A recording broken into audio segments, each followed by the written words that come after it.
Анда биринчи микрофон. Баштай бериңиз. Ассаламу алейкум.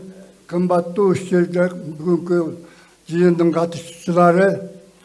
Эми Садыр балам, сага паткалимдик эмес. Мен сенин келгенден кийин эле бир аздан кийин президент болуп келгенден кийин кыргыздардын улуу баалыктарын, нарк насыл салттарын унутуп калганыбызды сиз эсиңизге элге салып туруп, академиктерге, жазуучуларга тапшырма берип, ошого кандай кайрылсак деген темабызда мен тууралуу атым Шерманбетов Абдырасак, атбашылык Казыбек айылынан болом. Ушу нарында турам. Бул жерде 42 жыл бирас болуп иштегенмин. Азыр Бишкектен келдим. Бишкекте академиядан аспирантурада окуп атып, ушул жерден Абдыразак ака, маселе айтыңыз, жетишпей каласыз азыр. Ошону атайын, сизге айтайын дегеним, бул облустун бюджети жетпей турган, сизде кайрыла турган эң көйгөйлүү бул Нарын Атбашынын көйгөйү ортосундагы Кысылбел деген бел бар. Мына ушул жол өзүңүз айткандай жибек жолу, бүт дүйнөлүк жол, бул башка мамлекеттер менен катташа турган. Ушул жолду жанагы улуттук дем, дүйнөлүк бийиктик уңгу жолду берген тапшырмаңызга ылайык ушуну ошол немеге турел кассак буягынан ошол уңгу жолго как раз өзүңүздүн айтканыңызды бүтүрүп алат элек да. Сиз буяка губернатор облустун бюджети жетпейт. Ошол үчүн канча жолу машиналар бүткө эле жаанда кыламык түштү эле тайгаланып, чоң жүк ташып келаткан фурголор нечен жолу ушу тайгаланып келатат. Мына бул тууралуу мен жаңыдан губернатор болгондо мына Урматтуу, аз менен алып койчу. Урматтуу нарындыктар. Микрофонго чыкканда мына 2 мүнөт берилип атат, Эгерде бир киши 5-10 мүнөттөн сүйлөп туруп алсаңар, анда биз таң атканча дагы бүтпөйбүз жолугушубузду. Мына 2 мүнөт берилип атат силерге. Угуп турсаңар, угуп туруңуздар. 2 мүнөттү максималдуу түрдө колдонгонго аракет кылгыла. Чыгып алып аты жөнүңөрдү, анан тарыхыңарды, кайда иштегениңерди айтпай эле, атыңарды эле айткыла, фамилияңарды да эмес. Атыңарды айтып туруп эле, айылыңарды айтып койгула. Мен жазып алайын бияка, менде калып калат бул. Анан тиешелүү органдарга тапшырма берип, көтөргөн маселеңерди атыңарды айтып, айылыңарды айтып туруп, анан кара дегенге мага да оңой болот да. Ошон үчүн мен жазып отурам. Атыңарды, айылыңарды эле жазам мен. Болду, анан көтөргөн маселеңерди. Өзүңөрдүн да убакытыңыздарды албагыла, меникин да албагыла. Мен 2 сааттан кийин бу жерден башка жакка кетишим керек. Дагы жолугушуулар бар. Түшүндүңүздөр, а? Экинчи микрофон. Саламатсыздарбы? Нарын шаарынын, Нарын районунун тургундары. Саламатсыз? Урматтуу президент Садыр Нуркожоевич. Мына 10 секундуңузду жооптуңуз уже. Мен сизге бир эле мамлекеттик деңгээлдеги маселе айттым. Мотушев Мамбеткадыр. Фамилиямды да бүт эмес. Абдыкадыр дейсизби? Мамбеткадыр. Кыргызстанда бүгүнкү күнү Садыр Нуркожоевич, ветеринардык тармак эң жаман акыбалда. Билем аны. Ушул тармакка баягы 12 пайгамбардан бир Кудай дегендей өзүңүз кийлигишпесеңиз болбой калды. Кийлигишип атабыз. Бул боюнча мен кел дароо эле айтып коеюн эми. Түшүндүм сиздики, азыр жөн эле убактыңызды коротпоңуз. Ветеринария боюнча ушул жылдын январынан баштап, келерки жылдын январына толугу менен бюджетке, мамлекетке алалы дедик. Ветеринарлардын баары менчик өтүп алыптыр дагы, эч кароосуз калыптыр. Ошон үчүн мына министр отурат буякта, баардыгын айтып, бул тапшырманы бергенбиз. Кийинки маселеңизди. Ушул Кыргызстандын 7 облусунан 1-2 аксакалдап айтышты эле туура болбой калды. Эми ушу ветатистер сизди бир кабыл алса деген өтүнүш бар. Ветеринарсыз өзүңүз? Ветеринармын мен, 7 жыл иштегенмин. Макул, бияка телефонун алып алыңыз, телефонуңузду берип коюңуз, анан мен бошогон кезде чакырам. Анан ушу эме ден соолук боюнча дагы айта кете турган көйгөй биз көрүп билип жүрөбүз. Айланайым могу жерде министр здравоохранения бардыр деп ойлоп атам. Бар. Ооруп аткан адамды 3 күн 4 күн тамтаңдатып анализдеп жүрөт. Андай болбош керек. Жаткырып акчасын алгыла. Мен калып айтпайм. Мен көп нерсени билем. Özüm dagы ветеринар медицина bir туганда. Айланайын мен өзім ақталалықмын, bir kişi gelip sizin tutuğandarınız kabul alбай тамтайып Бишкекке тааныштарга барат деп жолдон кайтыш болуп калды 2 жыл мурун. Рахмат, азыр жооп берсин. Урматтуу Садыр Нургожеевич, урматтуу Нарын элинин тургундары, туура айтасыз, кээ бир учурларда 2-3 күнгө анализ тапшырган учурлар болуп калып атат. Ошол нерселерди азайтуу максатында азыр оптимизациялар жасап атабыз. Бирок сиздер да туура түшүнүшүңүздөр керек. Анализди албай туруп, врач сиздерди жаткыза албайт. Анан жаткызып алып туруп анализ албайсыңарбы деген бул туура эмес. Эмне дегенде биринчиден биз өзүбүздүн саламаттыгыбызга көңүл бурушубуз керек. Мына программа госгарантии деп мамлекет толугу менен сиздерге бекер кылган текшерүүлөр бар поликлиникада. Биз эгер убагында жылда бир жолдон поликлиникага барып каныбызды, рентгенибизди, электрокардиограммабызды, консультациябызды алсак, мамлекет тарабынан бул толугу менен бекер бардык жарандарга.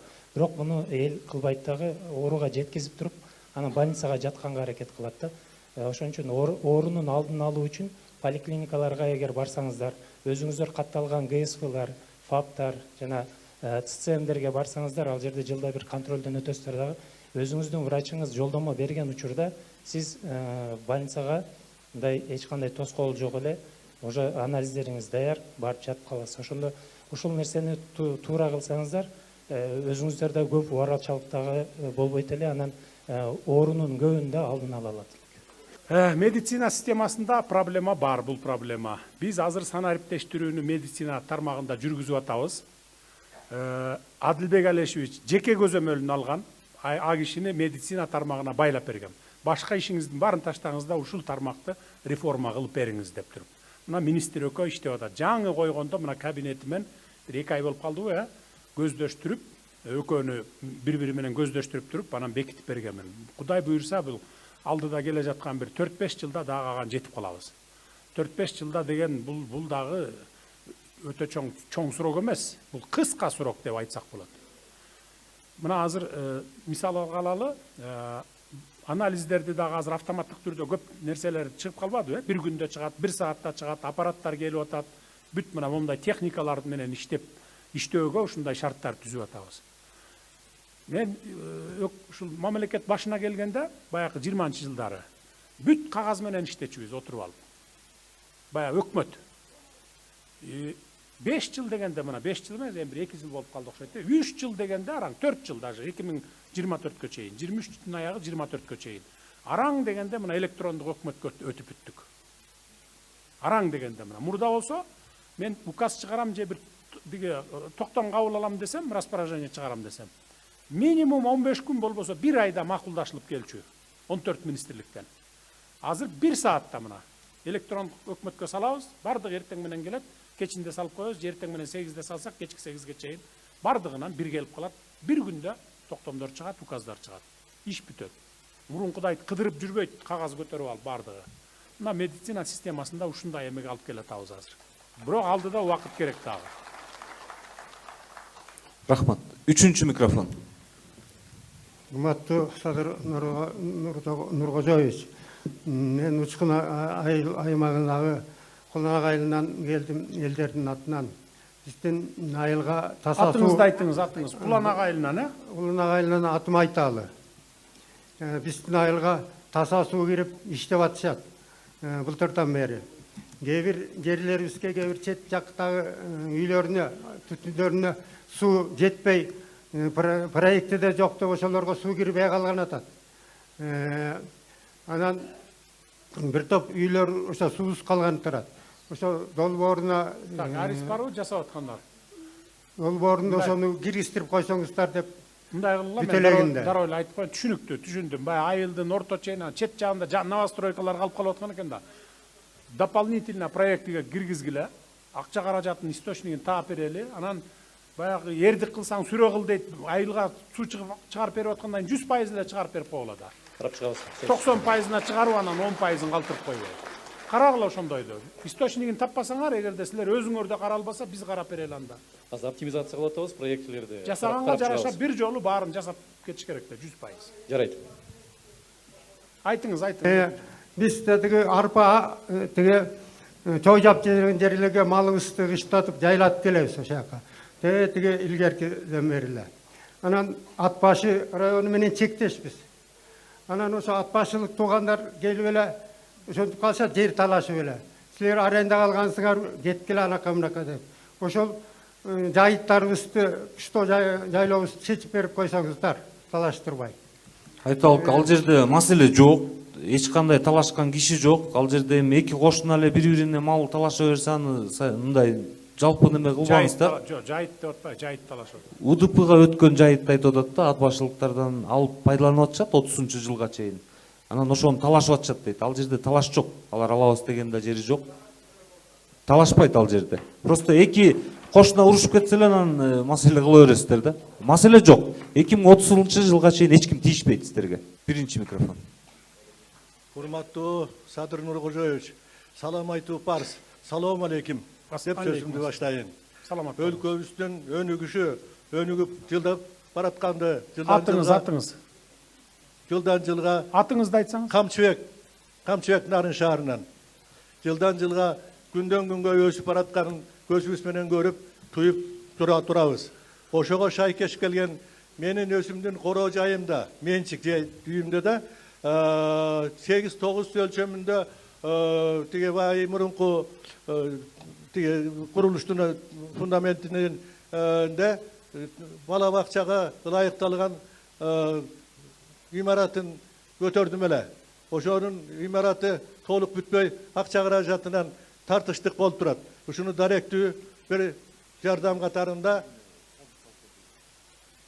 колдоо көрсөтүп коюңузду өтүнөмүн. Өзүмдүн жашоом жакшы, мындай суранганым жок. Жетиштүү, бардыгы жакшы. Рахмат көңүл бөлгөнүңүзгө. Бүгүнкү Нарын шаарында садик бала бакча жетпейби? Бул жеке менчик бала бакча жөнүндө сөз болуп атат. Эгер жеңилдетилген Бул шаарда бала бакча көп эле болсо керек. көп эле. Анан биз азыр Жетишпеген болсо салып атабыз да, кийинки жылдын бюджеттерине киргизесиңер жетишпегенде болсо. биз мектептер бар, балдар толбогон, ошонун базасында да бала бакча ачуу жөнүндө биз талкуулап атабыз. Экинчиден жеке менчик үйүмдүн жанында фундамент деп атпайбы? Анда мамлекеттин жеңилдетилген кредити бар. Биз жеке кайрылса биз жардам берип Бияка кайрылыңыз, анда министрге кайрылыңыз, кредит алып өзүңүз салсаңыз болот экен. Ошого жол берилет экен. Анан азыр Нарын шаар канча пайыз обеспечен балдарды бала бакча? Нарын областы, Нарын шаары 75, а Нарын областы 54%. 54. Шаар 75% обеспечен. 75%. Ну, аз эле калыптыр ар жакта. 25% калыптыр. 30-жылга чейин Мага бүтөт кайрыласыз. экен бизде. Мага. Агартуу министрлигине кайрыласыз. 30-жылга чейин 100% бүтөбүз, бала бакчаларды. Түшүнүктүү. Экинчи микрофон. Саламатсыздарбы? Менин атым Бек болсун, Ташпышат айылынан келдим. Урматтуу Садыр Нуркожоевич, бизге айылга БСР керек болуп турат бүгүнкү күндө. Күн ысык тийгенде суубуздун баары сай менен агып кетип, сууну кармай албай калып атабыз. Бизде өзүңүз билесиз 2200-350 метр деңиз деңгээлден бийик жерде жашайбыз, арпа буудай учпайт. Эптеп ошо чөп менен да каткылабыз да. Ошо биринчи сунушум ушу БСРди куруп берсеңиздер. Кичи Капчагайда 2 көпүрөбүз жараксыз абалда турат. Былтыр бир көпүрөбүз кулап калып, бир балабыз зыян болуп калды. Ошо кезде азыркы зам министр болуп турган жигит азыр министр болгон экен. Ошо жерде барып элге убада калган. Былтыркы жылы көпүрөгөрдү да бүткөрүп берем. Жолуңардагы сентябрдагы асфальттап берем деп. Жолубуз бүгүнгө чейин кыймылсыз турат да. Сиз Бириккен Улуттар уюмунда жашыл мурас боюнча демилге өтөргөн элеңиз. Кыргызстандын аймагында 1.200.000 гектар жер бадал баскан аянт бар. Токой отурушканга ылайыктуу да. Бул аэропорттордун карамагында жайыт катары кирип калган экен да. Ушуну сунуштап элем Садыр. Сизге ошо сиз оңго барып айткандан бери 4 жыл сизге кире албай койдум. Ушу сунушумду. Ушул жердин баарында ушул токойчуну эле карап отурбай, жалпы эл көтөрүлүп чыгып бага турушпайлыкпы?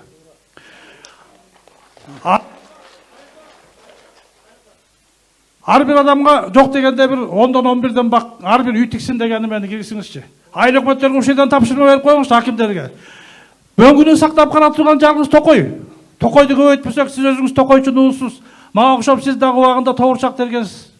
Убагында мен билем. Анан билим берүү тармагынан абдан жакшы нерсени жасап атасыз. Бирок балдарды эмгекке тарта албай атабыз да. Сиз убагында Сакмалга да баргансыз. Тоурчак да тергенсиз, чөп да жыйгансыз. Балдарыбыз билимдүү болгон менен эмгекте Рахмат. Болду, түшүнүктүү. Мен жооп берейин анда эмес. Мен жооп берейин. Так, Бекбосун Аксакал Таш баш атайылынан дедиңиз, БСР, БДР барбы неме Таш баш атайылында проекти? 106-нын ичинде барбы? 106-нын ичинде кирген эмес. Кирген эмес. Анда бул кичинекей БСР, БДР сурап атышат экен. Биз Кыргыз суу долбоору менен айылдын деңгээлинде. Айылдын деңгээлинде. Карап көргүлө, эгерде нормаларга туура келсе, мыйзамдардын нормаларына, жана курулуштардын нормаларына туура келсе, буларды да кийинки жылдарга, только 106-ны бүткөндөн кийин, эң чоң БСР, БДРларды бүткөндөн кийин анан караштырып көрөлү муну. Так, көпүрө боюнча. Кандай? Кайсы автобус? Саабыздарбы. Ал жолдо бир аварийный көпүрө эмес, 4 авариялык көпүрө бар. Бирөөсүнүн долбоору бүттү. Патриоттук ишкана менен. Ал эмне, жайлоолорго чыкчу көпүрөлөрбү же автожол көпүрөлөрү? Бул автожол көпүрөсү Кочкордон жана Сарыбулактан келип айланып өтүп, Өрүктан менен анан Наранга түшөт. Чоң жол.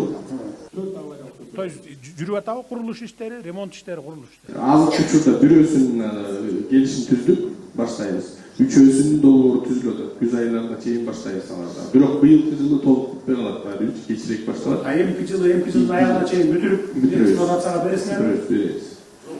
Аксакал айткандай, жол боюнча. Азыр Аксакал айткандай анан айтып отурат го, мына зам министри болчу, обещаниясын аткарбай койду деп. Ошондой болуп калбайбызбы эмдиги жылы аягында, жылдын аягында? Жок, эмдиги жылы бүтүрө алабызбы? Төртөөнү тең эмдиги жылы бүтүрүп эксплуатацияга беребиз. Мен ошол үчүн сиздердин көзүңүздөрдү сурап атам. Эмдиги жылы жылдын аягында бүтүрүп беребизби деп, сөз берди, мына анан кийин бердиребиз, бербесе да бердиребиз.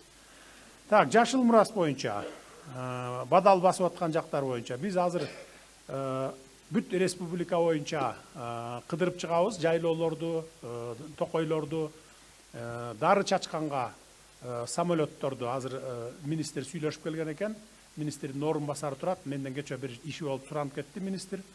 Жакын арада кыдырабыз. Мен жол министри, айыл чарба министри, өзгөчө кырдаалдар министри дагы тиешелүүлөр менен бүт кыдырып, анан ушул октябрдан баштап жанакы ушундай бадал өсүп, жанагындай бир куурайлар чыгып кетип атпайбы, жайлоолор деградация болуп баратат. Ошолор жерлерге дары чачабыз, анан чөптүн жайлоого урук чачабыз.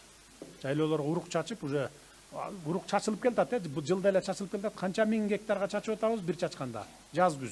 Туура жылда чачылып атат, 10 миң гектарга чачылып атат. Быйылкыга дагы 186 тонна уругу даяр турат, октябрда 10 миң гектарга чачабыз. Аябай аз да, 10 миң гектарда аз, көбөйтүшүбүз керек.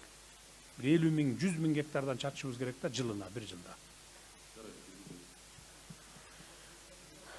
Ал проблема биздин көкүрөгүбүздө турат, сиз айтып аткан проблема. Кийинки. Үчүнчү микрофон. Саламатсызбы? Менин атым Жумагулова Букен Садыровна. 2025-жылы балам камакка түшүп калган. Досун сайды деп. Ал жерде далил жок. Баламдын жарым-жартылай күнөөсү мойнунда, анан жарым-жартылай жокко чыгарылып 17 жыл берип койду. Садыр Нуркожоевич. Өзүм болсо пенсиядамын. Сайган балам эмне болду? Камакка? Жок, каза болуп калды. Каза болуп калды. 17 жыл берди. Райсот карады, анан областный сот карады. 16 жыл берген райсот, анан кайра областный сот 17 жыл берип койду. Анан еще кайра 1 миллион райсот салган, кайра 60 миң штраф салды. Анан ушунун баарын төлө деп атат. Мен кандай кылам? Өзүм экинде бала багам. Дагы сиратай өзүм камкорчу неберем бар. 6 баланын ненесимдин 2 балам каза болуп калган. Анан кандай күндө күн өткөн да билбей калып атам. Канча жашта балаңыз? Канча жашта түрмөдө? 29, 30 30га жок. 30га чыга элек. Үйлөнүп элек беле? 95-жылга. Ати өлүп калган балачы? Ал деле досу болчу, экөө тең болчу. Мушташып кетип. Мушташып кетти, анан Орчерде бир бала менен мушташып кетип, ошо бала аркылуу болуп көргөнүн айткан, анан арачаламыш болуп алып сайган болуп. Ал бала утулуп чыкты. Биринчи эле кылмышыбы? Мурундагы ушу ок боюнча жалак алып 1 жыл 8 ай отурган. Анан мушташ боюнча 2 жолу ушу СИЗОго барып келген, 3 жолу. Анан 4-үнчүсү болуп атат. Түшүнүктүү. Анан калыстыкты чечип бериңиз. Жазып коюңуз, биз карап көрөлү. областный соттор мындай Болду, башка маселе карапайым көтүңүз. адамдарга мындай Башка маселеңиз көтүңүз кийинки. Барбы же жок башкасы? Макул. Ырайым жазып коюңуз, анан карап көрөлү. Кийинки 4-үнчү микрофон. Эки нарын тургуну Осмонова Айнурмун. Менин көйгөйүм өтө оор. Өткөн жылдын 25 сентябрдан Кадырбек уулу Мирал солдатка барып, 18 октябрда деген присягасын берген. 19-да ошол жактагы Бишкек шаарынын чет жагындагы жаңы жерде 19 жана аялдар түрмөсүн кайтарган жакта служба кылып жүрүп, баладан таяк жеп, мурунку өзүнөн 6 ай мурун барган баладан таяк жеп, ошол убакта деген даяр убагында дарыланбай калып, убагында каралбай калып, балабыз деген Бишкек больницасында дарыланып жүрүп, эчтеке жыйынтык болбой калып, аягында гемодиализ алып калды балабыз. Департаменттин коргоо министрине кайрылып, ошол Туркияга неме берип, жолдомо берип, ошол жакта агасы менен кетип, ошо майдын 21-инде кеткен. Ушуга чейин гемодиализ алып, лечениясын алган жок. Пересадка почка дептир, бир тууган агасы донор болуп атат. Бүгүн азыр ушул тапта операция болуп атат. Бир эле балам эмес, эки баламдын акыбалы оор болуп турат. Эки балам ошондой инвалид болгон турат. Болуп атат, болбой эле болгон турат. Сизден көп суранарым, ошол убакта немелер өз жазасын тартышын, сабаган баладаны алып келип дагы жазасын тартышын. Эч жактан эч түшүнүктүү суроо бар сизге, суроо азыр. Бишкекте болуп атабы операция азыр? Сураймын. Иә. Бишкекте болуп атабы операция? Бул Бишкекте болгон. Жо азыр операция болуп атабы Бишкекте? Операция Туркияда болуп атат. Туркияда? Бүгүн саат 9-та депти, бизде болсо 12 болуп калат, аларда болсо 9 экен. Азыр эки балам ошо Түшүнүктүү. Дигил арыз жазып коюңуз, менин атыма Азамат. Мен сизге деген арызымды кабыл алгансыз, арызыңызда жок деген келген, иш жүзүндө карап беребиз деген. Башка жактан эч жактан жардам, эч жактан неме болгон жок. Хорошо, азыр уксаңыз дагы бир суроо. Сиз не үчүн Турцияга жибердиңиз эки балаңызды операция? Ошончо Турция деген департамент жиберди. Биздин айлабыз кетип калды, дарылаганга дагы боло албай калды. Азыр билесиңер да, бизде бекер операция жасайбыз. Бекер алмаштырабыз бөйрөктөрдү. Донору болсо болду, азыр бизде 4000ден ашып кеттиби, ошо жатат биги. Ошолорду эсиңерде болсун. Эгерде бир тууганы, жакын тууганы донор болуп бере турган болсо, бир тыйын төлөбөйт, бекер алмаштырып беребиз биз. Боорду да бекер алмаштырабыз. Мурдакыдай Турция, Индия деп жүрбөйсүңөр азыр. Анан жөн эле Турцияга, анан Индияда жакшы экен деп эле кете бересиңер. Ошол эле врачтар келип биздикилерди үйрөтүп кеткен, алар деле катышып чогуу эле операция кылып атат Бишкекте азыр. Ошону эсиңерде болсун. Мен президент болуп келгенде 1000ге жакын ошо бөйрөгү ооруп жаткандар, где-то бир 3000дин тегерек эле, 2800 беле 3000 эле. Арызданып, мына донорум бар, анан Турцияга барып келем, анан баланчага барып келем, мага фондуңуздан акча бериңиз деп эле диги сурангандар болгон. Анан мен баякыны организовать эттим. Кой, биз деле жасайлы, бекер жасаталы деп туруп, бекер жасатып койсом болгону 50 киши кылды. Калганын донору да жок экен, же донор болсо да бербей койдубу билбейм айтор. Кайрылганда 1000ге жакын киши кайрылган. Бул бир. Экинчи, прокурор эме кылгалачы, дигил 6 ай мурун слушать эткен баладан деп атпайбы? Мындайча айтып атканда, деттен таяк жеди деп атпайбы, молодой, туурабы? Биз азыр диги Карим Турчус, биз азыр эки призывты бири-бирине кошпойбуз да, туурабы? Армияда. Сиздин тапшырмаңыз менен бир призыв гана. Бардың бир жыл бою ошо бир эле призыв слушать этип кетип калат. Бири-бирине аралашпайт. Күзгү жазгы, дедовщина деген жокпу? Силер тактагылачы. Кошкоч, Садыр Нуржоевич, соттук медициналық экспертизанын корутундусуна ылайык баланын ооруган бөйрөгү урган кесепеттен пайда болгон жок.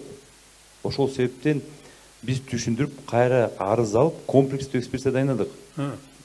Бул иш боюнча билесиз? Бул иш боюнча маалыматыбыз бар. Себеби эгерде ошол бир призывда бала урса, чек ара кызматынын төрагасы туура айтып атат. Бир призыв азыр өйдө болду чакырылбайт. Бүт партия бир призыв чакырылат. Мен билем да, ошондой кылып койгонбуз да, баягы дедовщина болбосун депчи. Ошол бала урду деп биз ойлодук, ошол бала урса эгерде ошол кесепеттен ошо ургандан пайда болду оорусу деп.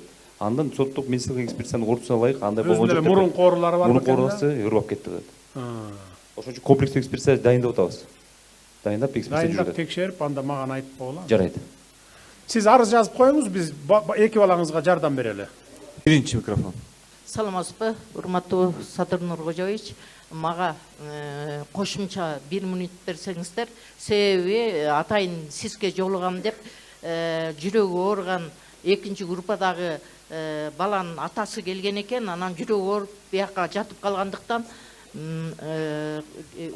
Убариков Уланбек атасы келген экен, анан жүрөгү ооруп бияка жатып калгандыктан ушу мага аманат кылып тапшырды эле. Мен өзүм атым Абдылдаева Жаңыл. Анан ошо киши баланын аманатын айтып коеюн, анан 1 минут сураганым, өзүмдүн да сунуштарым бар, ошо үлгүрүп калайын деп атам да. Бул кишинин баласы юридический факультетти жакшы деген баалар менен бүткөн экен. Андан кийин жол кырсыгына кабылып, бул туура эмес жерден бурулуп калып, катуу өтө шаар ичинен өтө катуу ылдамдыкта келаткан БМВ машинасы ушул баланын фитин келип сүзгөн. Фитти сүзгөндөн кийин токтоп калбастан ар жактан 3 кишини сүзгөн. Андан кийин да токтоп калбастан 200 метрге барып токтогон. Анан бул жерден ошол жабырланган адамдар менен келишим түзүшүп, сүйлөшүп, ошол тергөөдө кыскарган, сотко жеткен эмес. Анан бул бала ГАИ башынан ГАИ болом деп жүргөн бала экен, ГАИ болом деп конкурс уюштурулуп атканда документ барса, документтер топтоп кел деген экен, документтер топтогондо соттуулугу жок деген документ берген. Соттуулугу жок деген документ бериптир. Ошонун негизинде ГАИге конкурска катышып атат, жакшы бала алып, ГАИден өтүп кеткендиктен 3 ай Уртустан окуп атат бул бала. Ал жерден да жакшы деген баалар менен окуп атат. Уртусту бүткөндөн кийин биздин Нарынга 2 ай келип иштеп, ушул бала 2 айда Нарынын ГАИлери 6 айда берген Маселе эмнеде? Жаңылжы тоготерин айтсаңыз, маселени. Анан ушул баланы ГАИден тиги жерден кыскартып 3 жыл мөөнөт эскиргенине карабастан ушул баланы Сиз мындай кылыңыз азыр. Айтып отура берсеңиз түгөнбөйт азыр. Сиз эмеден чогулуштан кийин биякта кабыл алгыла. Баарын териштиргиле, ички иштер министри менен прокуратура. Андан кийин анан бир чекитти койгула, адилеттүүлүктү карап туруп. Түшүнүктүү, э? Болду эми. Айтыңыз. Иштеп берип койсоң. Мен Нарын областы боюнча шал ДЦП оорулуу балдар менен иштешем. ДЦП оорулуу балдар 3кө бөлүнөт. Оор абалда, орточо, жеңил абалда деп. Мен оор абалдагы балдар менен иштешем. Бул балдардын энелерине балдарын баккан үчүн 8000 сомдон жөлөк пул чектелген. Бирок бул көбү жалгыз бой квартирада турат. Анан бул балдар слабый болгондуктан бат-бат ооруп турушат. Бул балдардын тамагына эмес, ушу дарысынан эмеге ашпай, памперстерин ашпай калып атат. Сизден ушу 68 эненин атынан суранам, ушулардын бир жөлөк пулун кишине көтөрүп бергенге жардам берсеңиз, анан ушул 68 эне балдарын таштап уш жерге келип сүйлөй албагандыктан мени сиз ушу энелердин атынан жеке кабыл алууңузду сурайбыз. Хорошо. Министрлик барбы? Министрлик. Карап, ошо 70 баланы карап туруп, эгерде мыйзам чегинде мүмкүнчүлүк бар болсо, көтөрүп бергиле, эгерде мүмкүнчүлүк бар болсо. Азыр каржы булактарын аныктап атабыз, Садыр Нуркожоевич. Ал жерде жалпысынан ошо кызматкерлерге акча төлөө боюнча каржы министрлиги менен биргеликте иштеп чыгып анын сунушун киргизебиз. Хорошо. Рахмат. Минздрав менен министрликке укту, аны жазып алышты. Экинчи микрофон. Жооп берип коюңуз, логопед боюнча. Биринчи жолу сиздин колдооңуз менен ар бир областта медико-педагогикалык комиссия уюштурулуп атат, бүт штаттардын баары бекиди.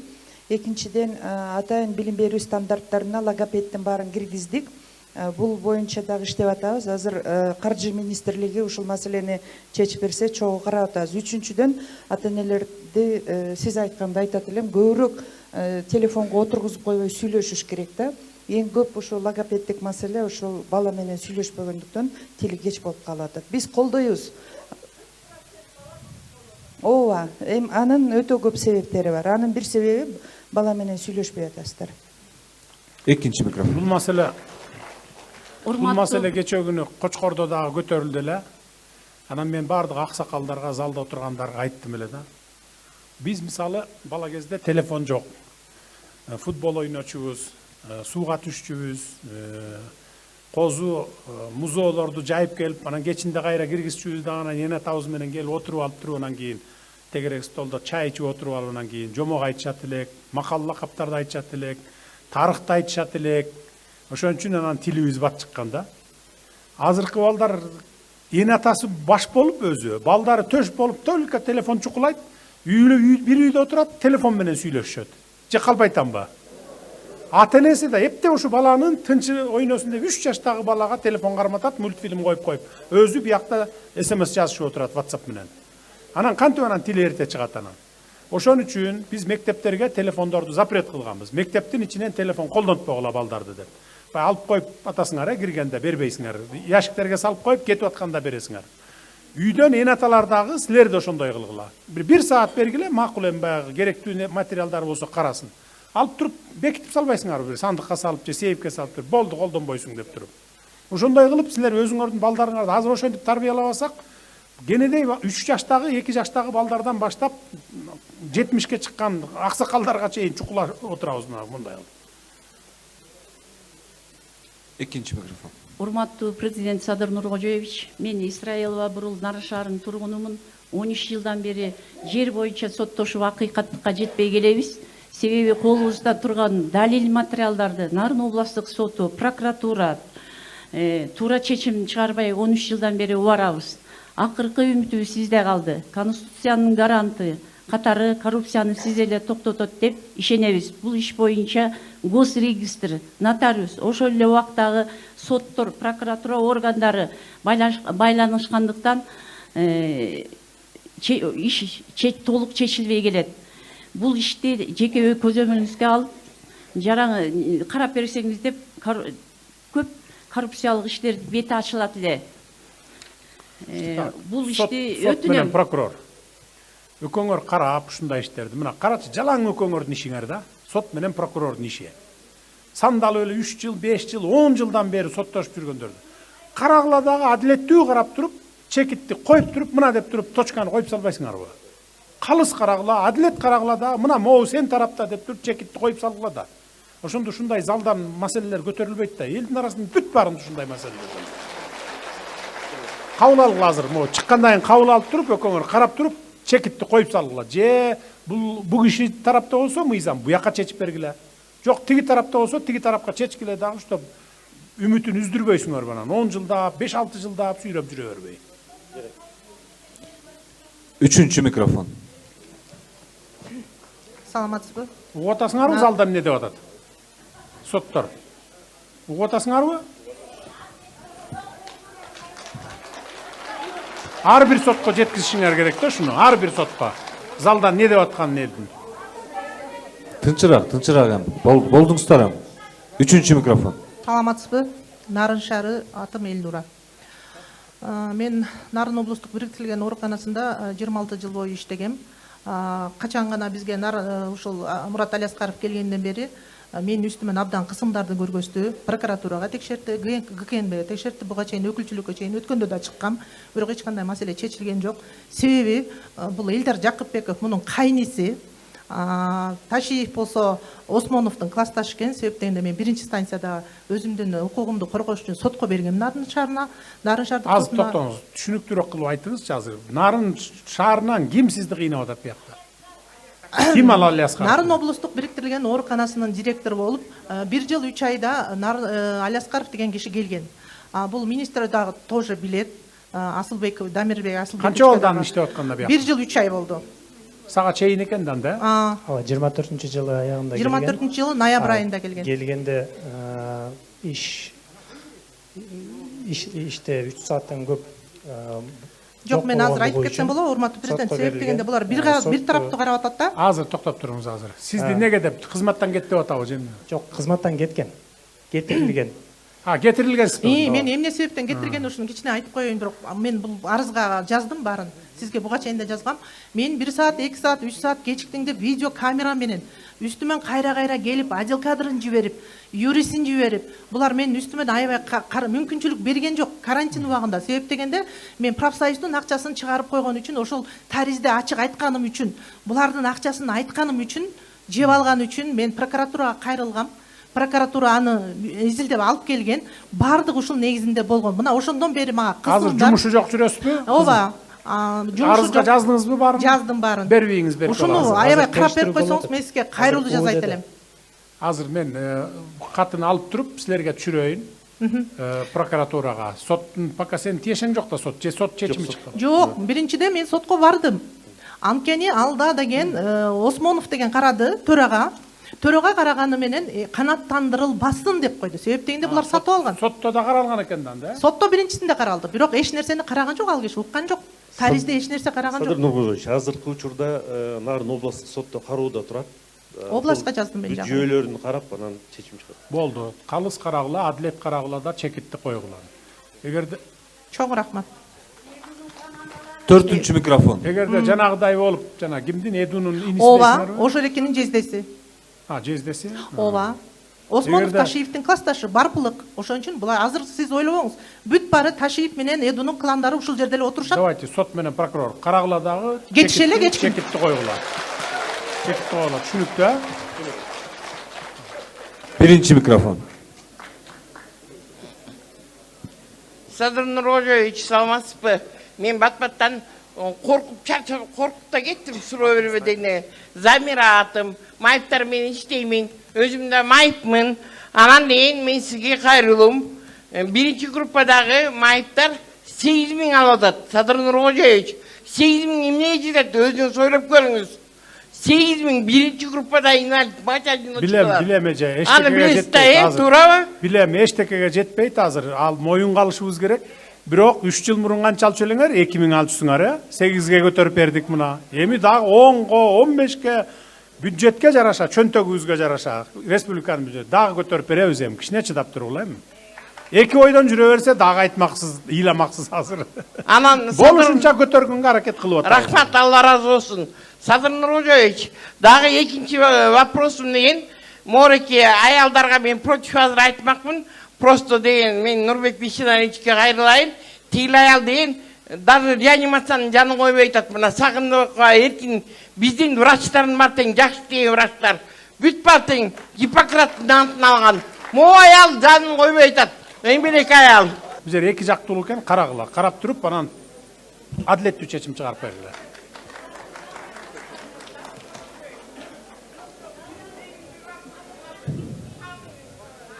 Айтыңыз, кыска айтыңыз, Замирже. Кыска айтам. Садыр Нургожоевич, мына сиз деген жашкерлерди дайыма монтип көтөрүп келатасыз. Жашкерлерге жардам бергиле деп айтып келатасыз. Ошолорго дайыма көңүл бурасыз. Мен сизди деген ТикТоктон таптакыр үзбөй карайм. Ишке өтүңүз, ишке ток этер жерин айтыңыз. Өзүңүздүн убактыңызды өзүңүз алып атасыз. Неме болуп атат, Садыр Нургожоевич? Мен балам Бакыш балам 30 орундук мончо салган. Кредит алган, иштеп атат, сону иштеп атат, клиенттер жакшы кирип атат. Бирок ошо стартовый капиталыбыз жок болгонуна байланыштуу, кредит алып туруп баштаганына байланыштуу, азыр кайра бизге кредит бербей атат банктар. Алганда 24-26% менен алабыз. Ушуну сиз мындай көтөрүп коюңузчу, поддержка берип коюңузчу.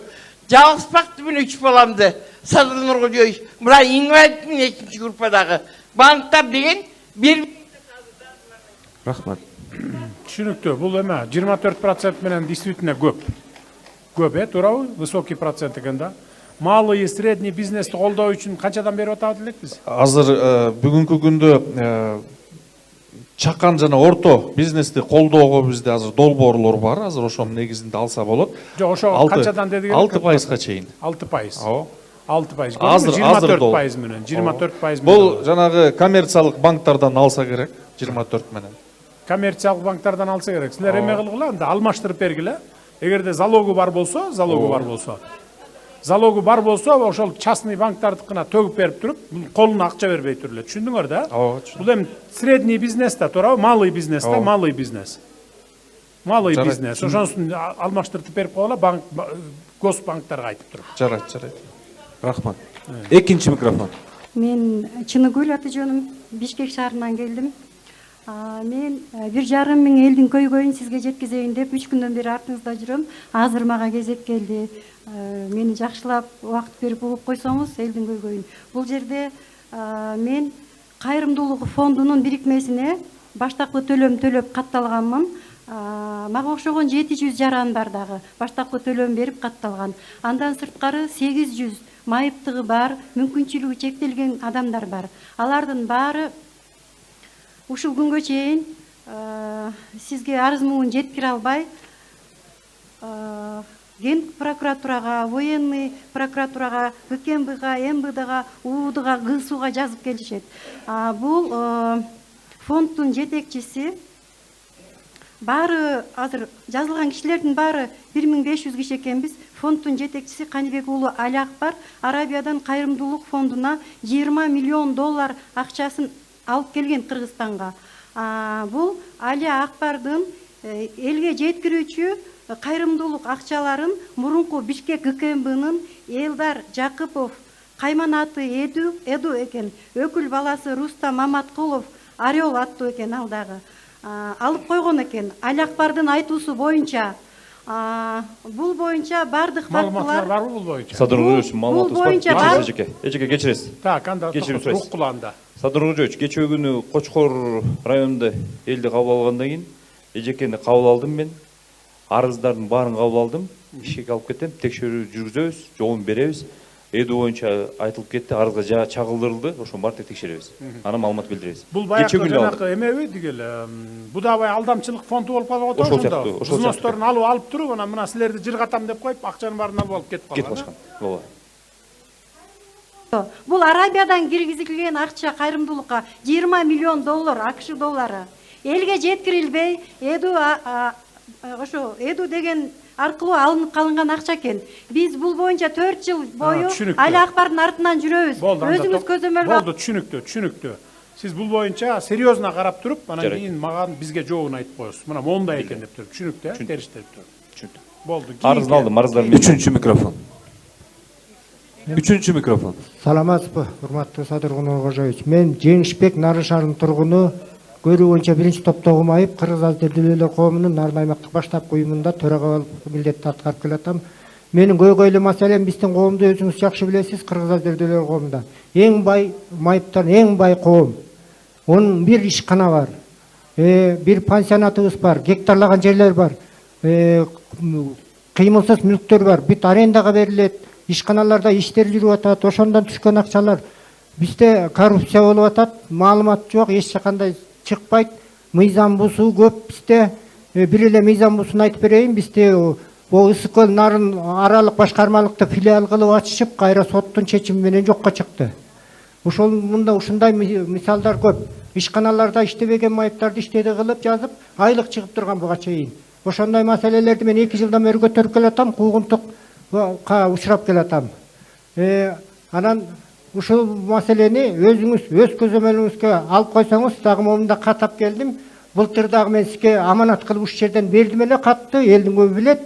Өз колуна бериңиз деп. Ошондон жооп жок, ортодо калып атат каттар. Буга чейин сизге чейинкидеги көп жерлерге кайрылдык. Жооп жок, каттын жообун да ала албайбыз. Акыркысы мына жогорку кеңешке да кат жибердим.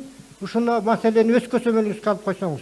Экинчи маселе, көрүүсү боюнча жана биринчи топтогу майыптар бала кезинен ассистент алып атышат, кийинкилер ала албай калып атат. Ошол маселе боюнча да көп. Рахмат. Түшүнүктүү.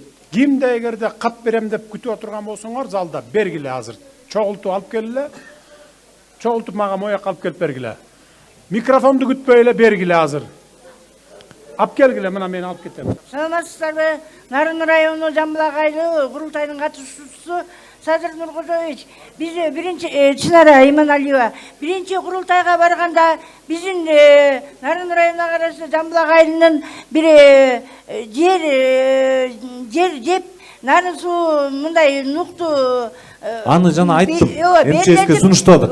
Жамбылакты жеп аткан жер боюнча. Жеп берилетип ошо нукту жеп келатат. Азыркы учурда бири 50дөн ашык түтүндү башка жерге көчүрүү немесинде турат, башка жерге көчүрүп. Ошо биринчи курултайда барган маселе эми-кечекти чечилбей турат. Тиги Садыр Нуркожоевич. Анан экинчи маселем болсо, бизде тиги неме болуп атат, мурун бир кат жүзүндө кайрылдык эле, майыптар аз камсыз, соголук жетим, жалгыз бой, жарым жетимдердин баары жана ипотека тамым салганга айыл өкмөттүн жерлеринен берели дегенбиз. Бирок жанагы алар иш менен камсыз болбогондугуна байланыштуу, доходу жок болгондуктан сиздерден кайра отказ келди. Ошондуктан ошо процентин жеңилдетип, жанагы иши жок бейбачараларга ушу ипотека тамга салууга жардам берсеңиздер. Айыл өкмөттүн жерин нуктап даярдап берген атат. Айыл өкмөттүн ичинде бир үйдө 2ден 3төн үй бүлө биригип жашап атат. Түшүнүктүү. Эми бул эме боюнча, ипотека боюнча айылдарга чейин жетебиз. Айыл өкмөттөргө, акимдерге, мэрлерге мен какшап эле келатам. Бош жерлердин бардыгын мамлекеттик ипотекалык компанияга өткөрүп бергиле. Жер там салганга жерди бербегиле, ансыз деле жер тар бизде. Жер жетишпейт. Бара-бара мындан дагы хуже болот. Ошон үчүн эми урматтуу туугандар, көтөрүлгөн маселелердин почти бир 80-90% эле жергиликтүү бийлик, губернатор, аким, мэрлер чече турган, айыл өкмөттөр, областтык сот, прокурорлор, же болбосо район деңгээлинде чечиле турган маселе экенин мен Ошту кыдырганда көрүп, анан кийин жылына 2 жолу мындан ары кыдырып турасыңар деп буларды мыйзам чегинде указ чыгарып койдум. Азыр эми мыйзамга да жазып коебуз, жергиликтүү бийликтин мыйзамы боюнча. Жазында болсо бир жолу февраль-марттарда жазгы талаачылык башталып аткан убактарда эмне кем карыштары бар чечип бериш керек болгондо убакта. Анан кийин жыйын терим бүткөндөн кийин дагы баягы жыйынтык боюнча ноябрь-декабрларда 2 жолу дайыма ушинтип кыдырып турат. Нарынды кыдырдыңар беле бияк? Кыдырып бүттүк. Бүттүңөрбү? Бүттүк. Кыдырып. Мен анын баарын атайлап тарттырып прямой эфирге, интернеттерге салдырып, телевидениеге чыгарып, анан өзүм дагы мен көрүп атам. Кайсыл райондо кайсыл жараныбыз кайсы маселени көтөрдү. Прокурордун алдындабы, соттунбу, же губернатордун алдындабы бардыгын карап, анан ошонун баарын тең баягыдай чечкенге болгон күч аракетибизди жумшап, мына аппараттагы иштеп атат, администрациядагы ушундай кылып атабыз. Дагы келебиз. Бул акыркы жолу жолугуш эмес, дагы келебиз. Кудай буйрса, мен азыр мага уруксат бересиңер. Анткени мына азыр аба ырайы бузулуп баратат деп, летчиктер кабар берип атыптыр, 45-те учушубуз керек деп. Тик учак менен жүрөм, дагы башка бара турган жерлерим бар эле. Ошондуктан мага уруксат бересиңер.